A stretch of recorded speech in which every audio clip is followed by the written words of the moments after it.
two issues. Number one, both are related issues. Number one is the extension of the tenure of Rouse as the Chief Justice, and also the tenure of the President of the Appeal Court as the who is it? The Zulkifli as the President of the Appeal Court.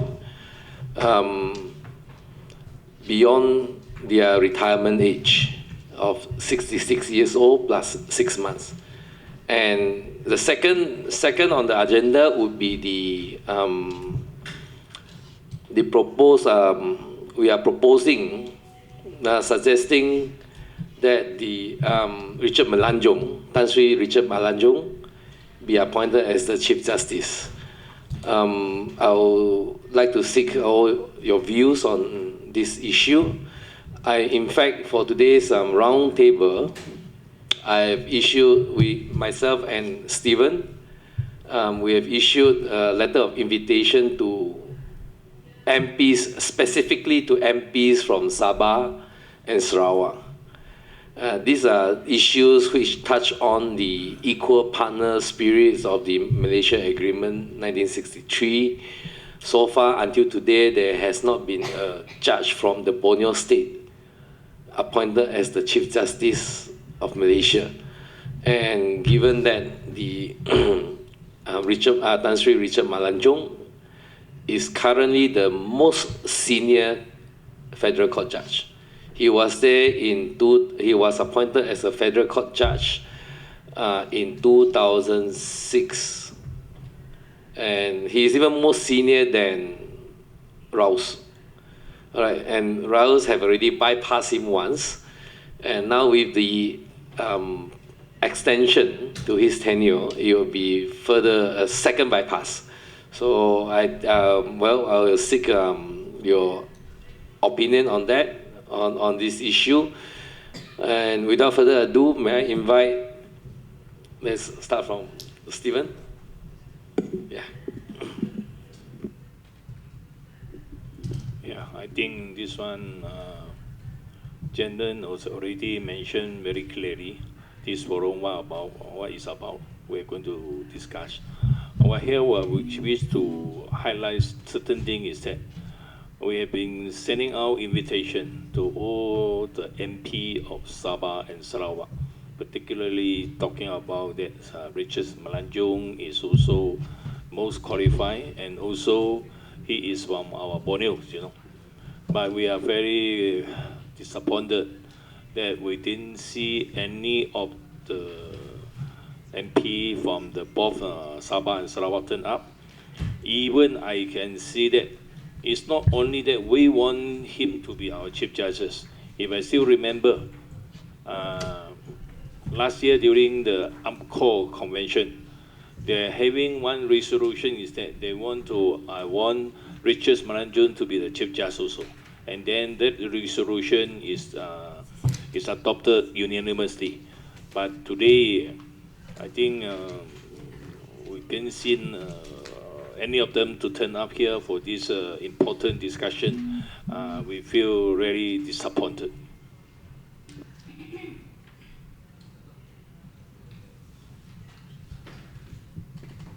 Thank you, Mr. Chong, for inviting me, although I'm not an MP. There are two things here. One is not so much about Richard Melanjong. I think the most important point, the first point I want to address is the point about how we appoint judges. You see, 7 years ago, when we started this Judicial Appointments Commission, and I was part of that, we wanted to make sure that the problems of the past, where somebody can whisper something to the Prime Minister and the fellow becomes a judge, you remember? Lingam tape and all those episodes. We wanted the appointment of judges to be transparent, that there must be a process. Now, having spent lots of money and a lot of hoo-ha on Judicial Appointments Commission, I don't think this appointment of Raoul and Zulkifli were deliberated properly by the members of the Judicial Appointments Commission. I would like them to clarify this point. Did they make the decision? When was the meeting? Was Raus part of that decision-making team? Was Zulkifli part of the team when they've got interest in this outcome? Was Richard Malanju's name ever considered? Were there other candidates? Was the issue of allowing a chief judge who has passed the age of 66 be permissible? Under whose advice? Whose opinion? None of these questions were answered.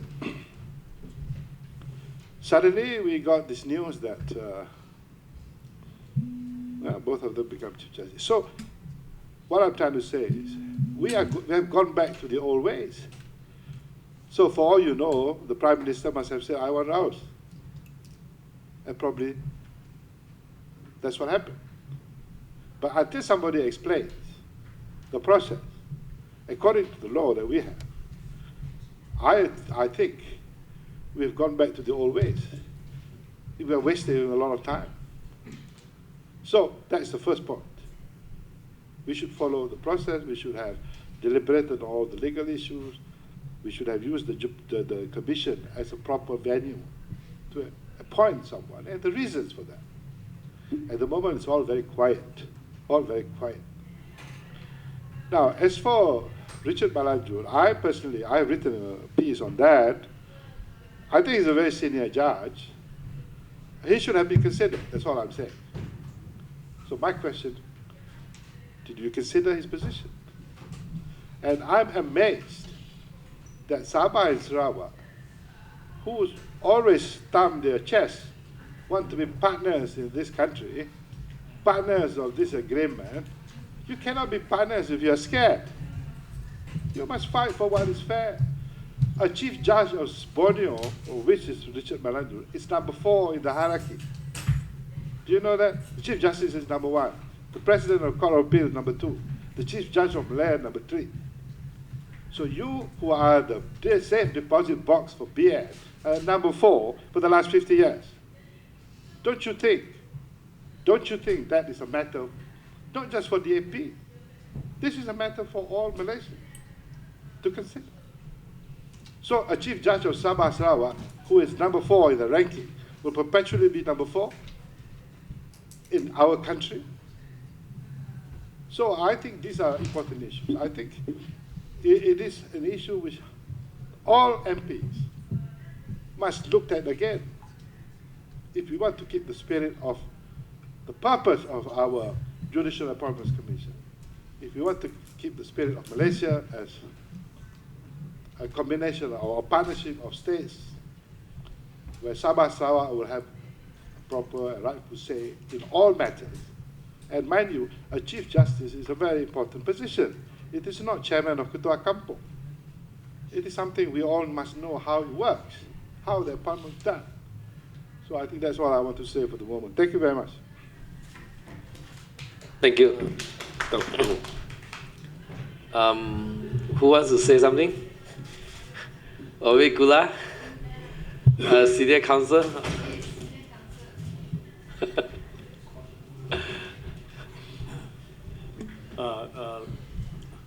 Thank you, Chairman. I share the views by my learned friend Dr. Zaid. I think far more important is this has brought about a biggest controversy after the judicial crisis. And squarely, this is because of none other than politicians who may be involved in this matter. The former judges and ministers and others have said that the retirement age of judges should be increased.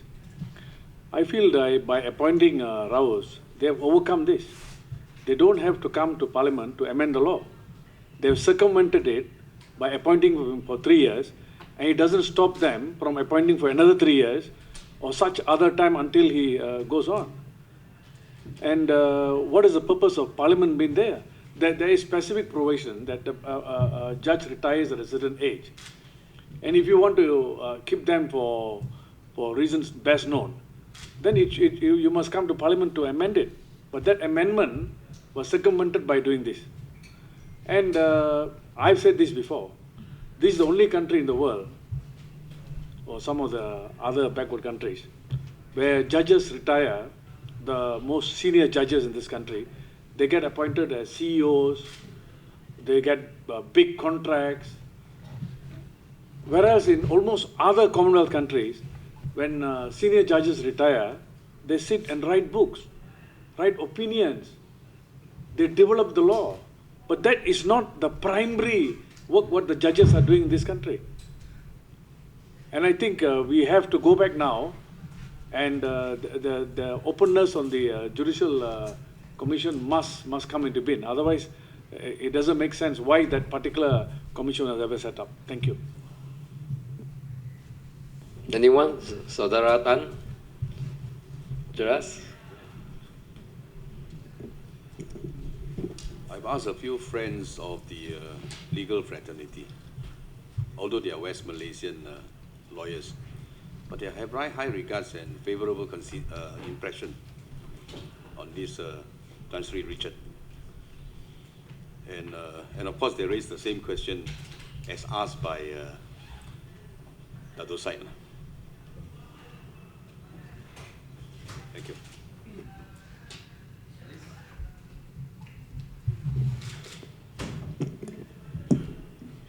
Okay, just like what Dr. Zaid has just mentioned, that the process of the appointment have to be transparent. So we don't even know how they appoint the chief judge. And now we want to ask if Tan Sri Richard Melanjong not qualified. That is the question one ask. Why you disqualify him to be the chief judge in the first place? So I think not only Sabah and Sabahan and Sarawak needs to know, but the whole Malaysians need to know. So just like our election, we need to be fair and transparent. So that's the main point, I think. I think there's undoubtedly seems to be, there is a glass ceiling stopping Sabah Sarawak judge to be the CJ of the country. It has been going on. The whole thing is we have the country is formed 54 years already, formation of Malaysia, and until today there's not a single Sabah or Sarawak judge appointed as the chief justice. My uncle was a chief judge of Sabah Sarawak before. He was quite senior. But well, there's the maximum that he can go. That's the maximum he can go. I think maybe we'll hear from others. Teresa, you want to say something?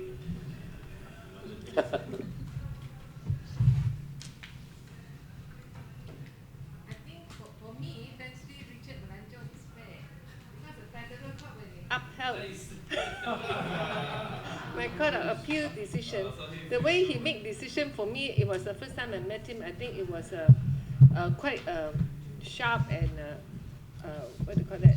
Sharp and decisive kind of statement come out from him, and it was just about 5-10 minutes thing, and the whole decision was made. Yeah.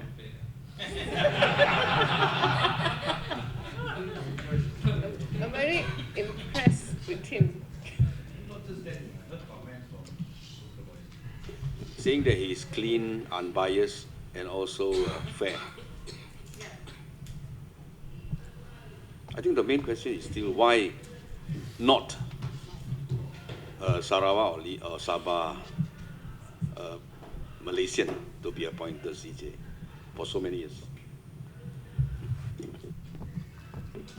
All right, Dr. Koh, you want to say something? The appointment of Chief Justice is not the only case that there have been a lot of controversies regarding the appointment of Auditor General, the appointment of Governor of Bank Negara, and all this. If you look at what happened in America, any nominee for a big post, a senior government post, they had to go through the vetting process by the House of Congress. In this country, it appears that only one person can decide against all the rules and regulations and against the constitution written in our country. It would be good that we can set up a parliamentary select committee for vetting all the appointments of the senior posts in this country, like the Chief Justice, Auditor General, and all those in the future. Thank you. Jimmy, the tiger of Sabah. Thank you, Mr. Chairman. Yeah, I feel deeply disappointed because Sabahan and Sarawakian have waited for 52 years. After we were being together from Malaysia. At the beginning, everything promised through the Malaysian Agreement 1963. But even Batu Sumpah also, janji pun cannot be fulfilled. But not anything the Chief Justice that we are deprived. Of course, it looks like Sabah and Sarawak will never have a chance to become the Prime Minister of Malaysia also. I mean, as a partner, I think it's time that a select committee must be formed, that there will be an understanding between all the partners, all the high posts like PM must rotate in every 10 years between the three partners. That should be fair. You cannot be forever from Semenanjung. It looks like the Sarawakian and Sabah are transparent, being nobody, and then we are look like very low class of kind of citizen, you know, first class citizenship. So not only the Prime Minister, not only the Chief Justice being deprived, also Finance Minister never up to our say. No resources. Sabah never have a chance to control resources. All CPT and even Chief Commissioner of Police in Sabah never even have a chance for 52 years, 54 years. So we hope that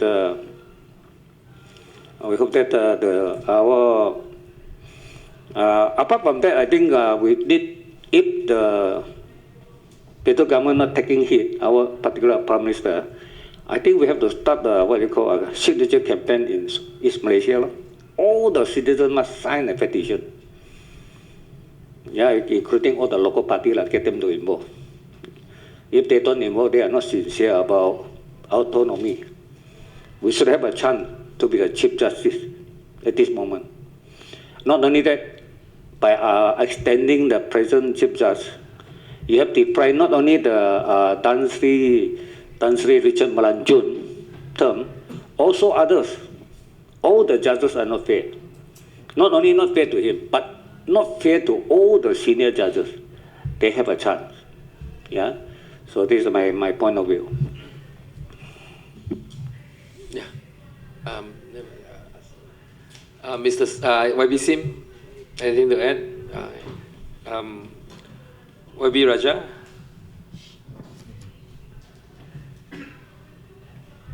Anything to add? No? All right. Okay, Thomas? Yeah, thank you, They saw that you want to speak, so they don't want to speak. I can. I'm sorry, didn't mean to. Actually, my point is that the provision of the Constitution allows appointment of additional judge to the Federal Court. Nowhere is it mentioned that we can extend Chief Justice tenure. Like in this case, what happened now? Okay, a former Chief Justice recommended extension of the what you call it, the Chief Justice. No, now he can be extended. I think this will be very careful, where we need to pressure them to tell us what is the reason why they need an additional judges now, especially when these two are retiring. We don't need to appoint additional judges. We just appoint, whoever to be qualified to be Chief Justice, then all the way downwards, in the sense the promotion for Federal Court, from Court of Appeal to Federal Court and High Court to Court of Appeal. All these are vacancies that, can be filled up I'm sure there are a lot of potential and qualified person to be appointed in all this position. What I'm worried is that what they are doing now, it will be a backdoor extension to themselves. When I'm a CJ, I will extend your term, and it's for unspecified term. It's not like in the Constitution when you go for this kind of extension, you limit it to 6 months for the first extension as in the Constitution. So I think you are very careful. This will be another crisis like judicial crisis like Kula had just stated, in 1998 and 1988. So I think we must send a strong message that at least let us know what is the reason why you appoint additional judges who is then Chief Justice. This is something that we must be very clear, and then a clear message must be sent to the government and the Chief Justice himself, although he has retired, but he must explain why he recommend that extension on the last day of his office. That's my point. All right, thank you. The only difference is that the last crisis, judges got sacked. This crisis, judges got permanently extended. All right, anyone? Jeff? Yeah. Mr. Chairman, I happened to listen to the live interview between Dato' Zahid Ibrahim and BFM this morning.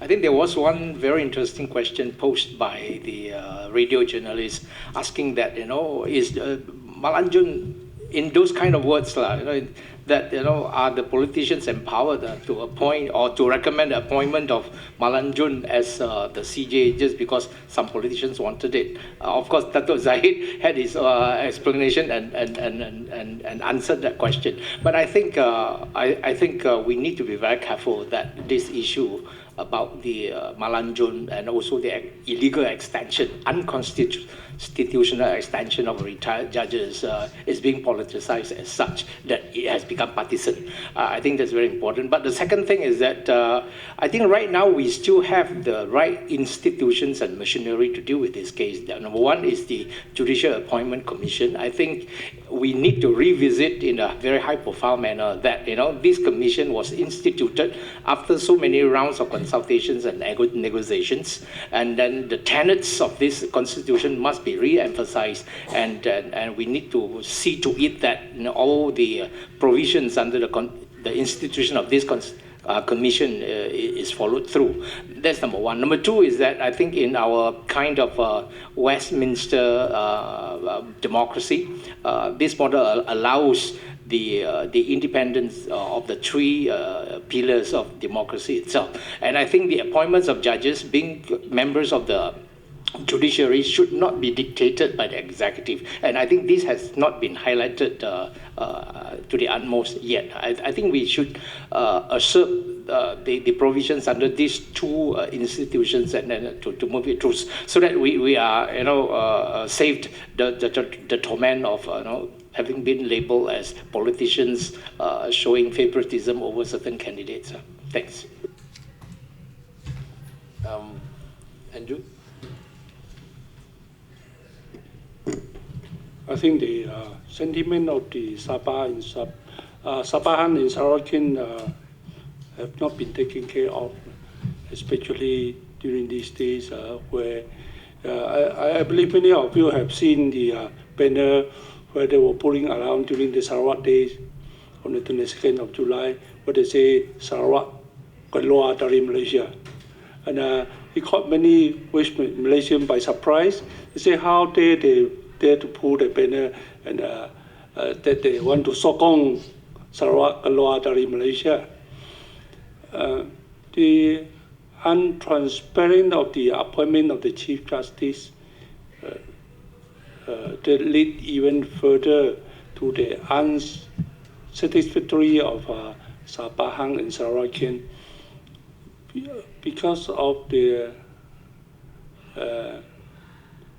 unhappy sentiment of the Sabahan and Sarawakian.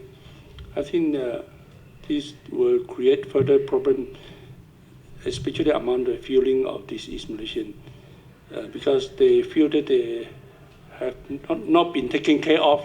That's why, like what Jimmy said, we'll never have chance to become the Prime Minister, or East Malaysian will never have chance to become the Prime Minister, or even other high portfolio post in the federal department. So I think if the untransparency continue on, it will create further doubt and problems in time to come. And there'll be more daring people coming out from East Malaysia asking for cessation to gain independence for East Malaysia, or to Sarawak to gain independence, or Sabah to gain independence. There will be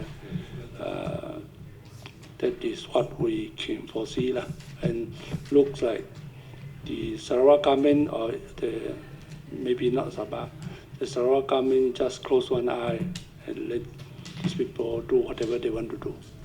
Thank you. Okay, I'll just raise 2 points. As we all agreed that he can be a person that can carry out his work fairly. He's the most senior, and he also from Sabah. My first point is that our country, I believe our country now is at a very important juncture, whereby we need this to show that we in Malaysia still an equal partner. With the advancement of connectivity, if we don't do something about it, right? Our role as a partner in Malaysia, this gap between the West and the East may go even deeper and beyond unforeseeable, in the point of cannot be rescued. So I think it is important and it's crucial that instead of continue the extension of this Tan Sri Datuk Sri Muhammad Raus, the government should seriously consider our proposal. And the second point that I would like to raise is that I'm very disappointed, like many of us here, that not even the backbencher from Barisan Nasional are here. They can differ in opinion, but at least be here and hear every one of us out, and at least come and discuss about it, especially the MP from both Sabah and Sarawak from the government side. If they care and they do took this matter seriously, especially about the partnership with Malaysia seriously, they would have, at least come here and have a discussions. That's all. Thanks. Thank you. Before Oscar, I think just to clarify on the point raised by Jeff about the executive interfering, or politician interfering with the appointment of judges. I believe under the Constitution, the appointment of a CJ is at the advice is by the Agong, by the King, at the advice of the Prime Minister. So, it is the King can only act on the advice of the Prime Minister, and Prime Minister is the head of the executive, is a politician. So it is provided in the Constitution that he has the power to advise. He is empowered to advise the King to appoint whoever he chooses. So therefore, I think our the way that we should go about doing it is to pressure him to give a proper constitutional advice to the King. We are not going against the advice, the act of the King, the decision appointment by the King, but we are against the advice that is given to the King. All right, Oscar, anything to add? Nothing to add. Saudara Lim? Yeah. I think it's important. I congratulate the MP for Bandar Kuching and Sandakan for this initiative. I think as Datuk Syed has mentioned, concern 2 questions. One on the integrity, the sanctity of the Constitution. Malaysia Agreement 1963, the spirit and the substance. And there is no doubt. And the other question was with regard to the transparency and the propriety of judicial appointments. In a week's time, you may have a kleptocratic Prime Minister and a illegal and unconstitutional Chief Justice in Malaysia. In a week's time, August the 3rd. And of course, for a kleptocratic prime minister, it's good to have high officers of the land, also have problems about the integrity and impropriety. And of course, in another 2 months' time, they are going to have a Court of Appeal president who is also illegal and unconstitutional. Illegal and unconstitutional because, number one, it was a wrong advice to extend, even by the tenure of the Chief Justice and the Lord President of the Court of Appeal President, although Constitution provides for it, but it is on advice of the Chief Justice at that time, not the previous Chief Justice. Zakaria made the advice to the Antipaton Agong on his last day as Chief Justice. The present Chief Justice is Raus. He advised the Antipaton Agong to extend his own judgeship by 2 years or 3 years. There will be a conflict of interest. That will be improper. So I think there was wrong advice. There was bad advice. There was right advice in the first place with regard to the extension of tenure of both judges, because it should be by Raus.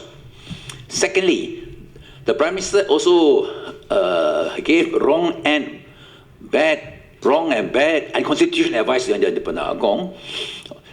As a result, because both these incumbents will no more be judges. They can't become Chief Justice. They can't become a Court of President Appeal.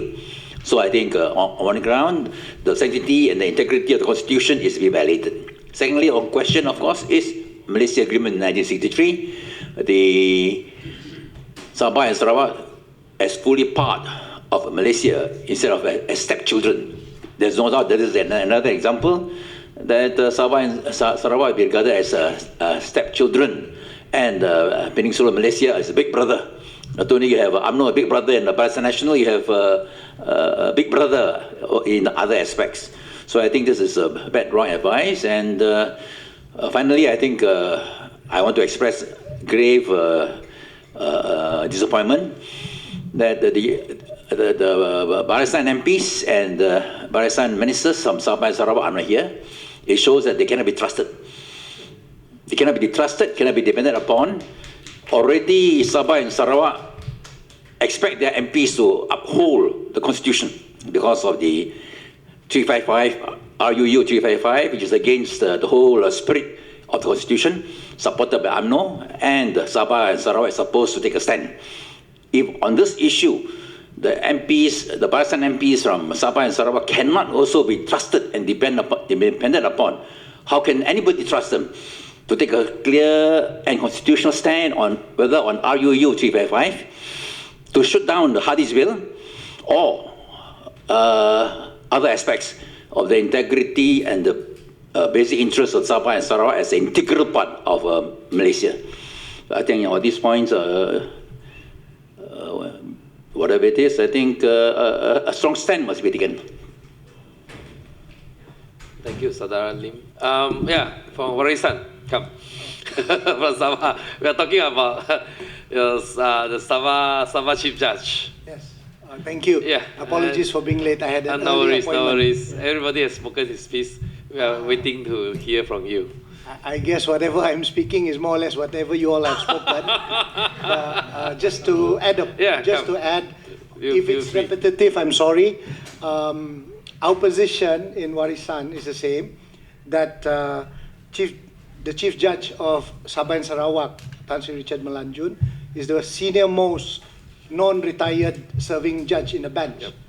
And our position as well is he is a qualified citizen of the Federation of Malaysia, and he should be considered, he should actually be appointed, and the Prime Minister should recommend to His Majesty the King to make this decision, as well as to probably ask Raus to reconsider his recent appointment.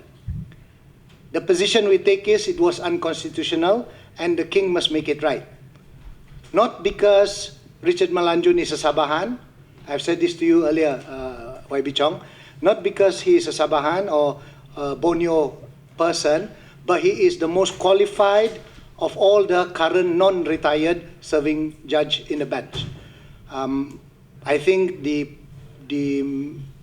possible legal effect on having the current Chief Justice continue from the 4th of August would be any judges he impanels will be questionable once probably a legal action is taken to get a clarification on the position that he was appointed on, the tenure he's serving right now. If it is found to be unconstitutional, all those judges that were impaneled by him and the President of the Court of Appeal will become questionable as well, correct? And all appeals will be put on hold. exactly, put on hold, you know. Besides that, if you impanel any judges and they make and preside on cases, there will be a likelihood that cases will be also reviewed and questioned because of their tenure. Now, those are the kind of injustice and travesty of justice that will happen in the Federation of Malaysia as well as Sabah and Sarawak. The other angle that I would like to bring, and this is the political angle, is this current election or the coming election will be the most hotly contested election ever in the entire general elections. And I would probably assume if controversies come post-election, the same Chief Justice will be appointing the election court panels or the election court judges. And those are the likely possibilities that we might encounter a judiciary headed by possibly a judiciary headed by people who owes the powers that be their tenure. And the question of an independent judiciary will not, will be asked and will not satisfy the public because there's no more independence in that kind of circumstance.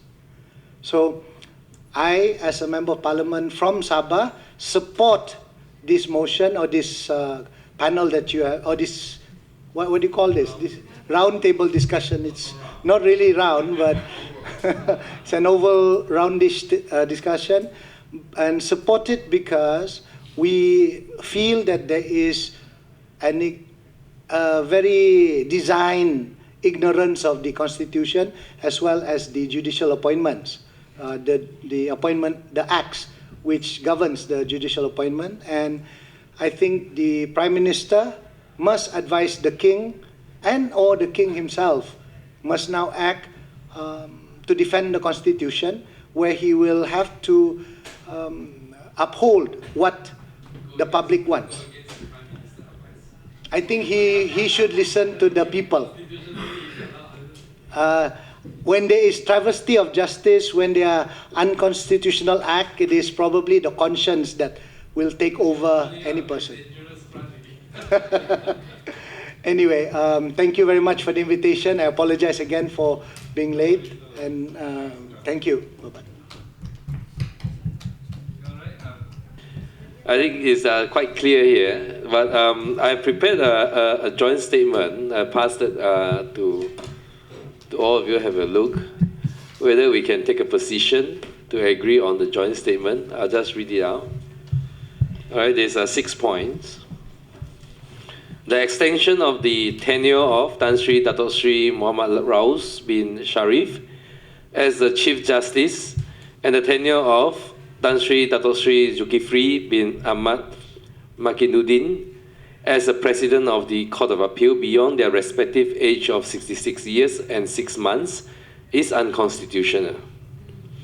2, such unconstitutional extension of tenure will deprive at least 8 federal court judges, including 3 women judges, their prospect of promotion.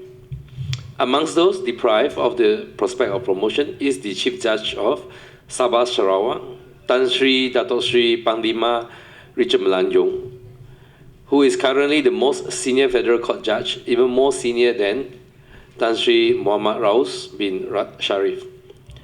3, since the formation of Malaysia in 1963, there has never been a judge from Sabah or Sarawak been appointed to the highest judicial post of this in the country. It seems that there is a glass ceiling stopping any Sabah or Sarawak judge from being appointed as the Chief Justice of Malaysia. The element of discrimination against Sabah and Sarawak is made more obvious in the case of denying Tan Sri Richard Melanjong the post, with the unconstitutional extension of Tan Sri Muhammad Raus bin Sharif. Number 4, such discrimination is not in line with the spirit of equal partners amongst Sabah, Sarawak, and the Federation of Malaya under the Malaysia Agreement 1963, MA 63.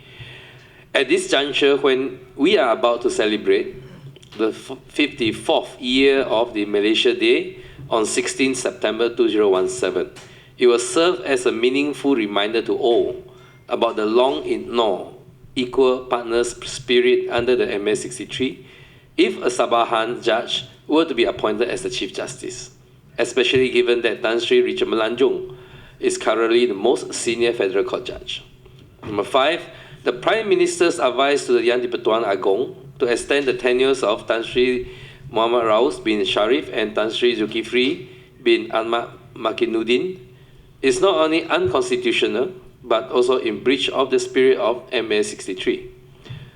6, we call upon the Prime Minister to present a proper and constitutionally correct advice to the Yang di-Pertuan Agong to annul the extension of the tenure of Tan Sri Muhammad Raus bin Sharif and Tan Sri Zulkifli bin Ahmad Makinuddin, and to appoint Tan Sri Richard Melanjong to be the Chief Justice on 3rd of August 2017. And can anyone, whoever agree, can you put our hand up? All right. So it's all passed. Thank you for coming. I think once again, all right, thanks for coming. I hope our voice here today will be heard loud and clear, not only to the Prime Minister, but also across the sea, South China Sea to Sabah and Sarawak.